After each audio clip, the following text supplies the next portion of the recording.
Assalamu alaikum wa rahmatullahi wa barakatuh. Hayyakum Allah wa bayyakum. Allah subhanahu wa ta'ala s'est étonné de deux types de personnes. Deux hommes ont provoqué l'étonnement d'Allah subhanahu wa ta'ala. Et sachez, barakallahu fikum, que l'étonnement est un attribut qui est spécifique à Allah subhanahu wa ta'ala et en aucun cas on ne le compare à ses créatures. عن ابن مسعود رضي الله عنه قال رسول الله صلى الله عليه وسلم عجب ربنا من رجلين رجل ثار عن وطائه ولحافه من بين حبه وأهله ila salatihi. Allah subhanahu wa ta'ala s'étonne de celui qui se lève pour prier la nuit.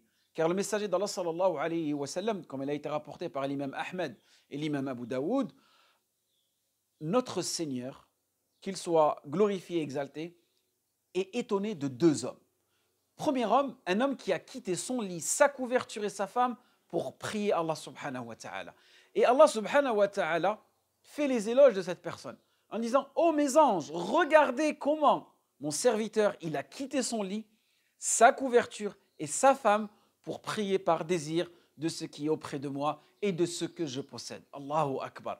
Regardez le fait de se lever durant la nuit. On provoque l'étonnement d'Allah subhanahu wa ta'ala.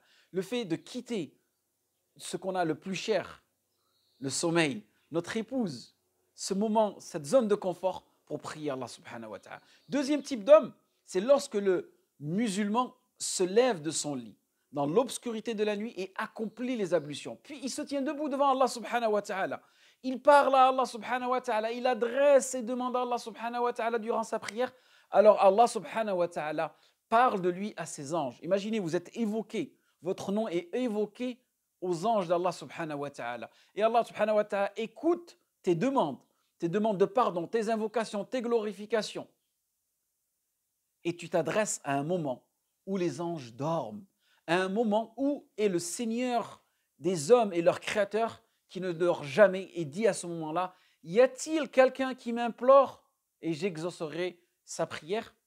Et Abu Huraira radiyallahu anhu rapporte aussi que le messager d'Allah sallallahu alayhi wa sallam a dit: au dernier tiers de chaque nuit, notre Seigneur, Allah subhanahu wa ta'ala, jalla jalaluh, descend au ciel le plus bas et dit: Ana al-Malik, je suis le roi. Je suis le roi.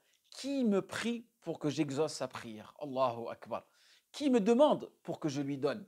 Qui implore mon pardon pour que je lui pardonne? Et Allah subhanahu wa ta'ala, il reste ainsi jusqu'à l'apparition de l'aube. Hatta yatla al-fajr. Le hadith est rapporté par l'imam Bukhari et l'imam Muslim. Donc regardez, subhanallah, comment Allah il est clément, comment Allah il est compatissant envers ses serviteurs. Et Jabir a dit qu'il a entendu Sami'a min Rasulullah sallallahu alayhi wa sallam dire que durant la nuit se trouve une heure pendant laquelle si un homme musulman demande à Allah subhanahu wa ta'ala du bien de ce monde et de l'autre, Allah subhanahu wa ta'ala le lui donnera sans aucun doute. Et ceci chaque nuit. Et le hadith il est rapporté par Muslim. Donc qu'est-ce qu'il nous manque à faire? Tout simplement juste de croire fermement à la récompense de ces hadiths et se motiver pour faire partie de ces gens-là qui vont provoquer l'étonnement d'Allah subhanahu wa ta'ala et dont leurs invocations, leurs demandes, elles seront systématiquement accordées par Allah subhanahu wa ta'ala. Et Saad ibn Saad a dit que l'ange Gabriel vint voir le prophète sallallahu alayhi wa sallam et dit: Ya Muhammad, vis la durée que tu voudras, tu finiras par mourir. Aime qui tu veux, tu finiras par te séparer de lui. Et accomplis ce que tu veux, tu seras jugé. Puis il dit: ô Mohammed, l'honneur du croyant réside dans le fait de prier la nuit et sa gloire dans le fait de ne rien demander aux gens. Allahu Akbar. Donc tous ces hadiths nous poussent quelque part à quoi? À se rapprocher d'Allah subhanahu wa ta'ala et rechercher ce moment, ce dernier tiers de la nuit dans lequel Allah subhanahu wa ta'ala nous attend. Allah subhanahu wa ta'ala nous attend durant ce moment-là. Mais nous, on est souvent abasourdis par le sommeil et par les tentations de cette dunya, en espérant que ce rappel a été bénéfique pour vous et moi. Wafaqakum Allah lima yuhibbu wa yarda.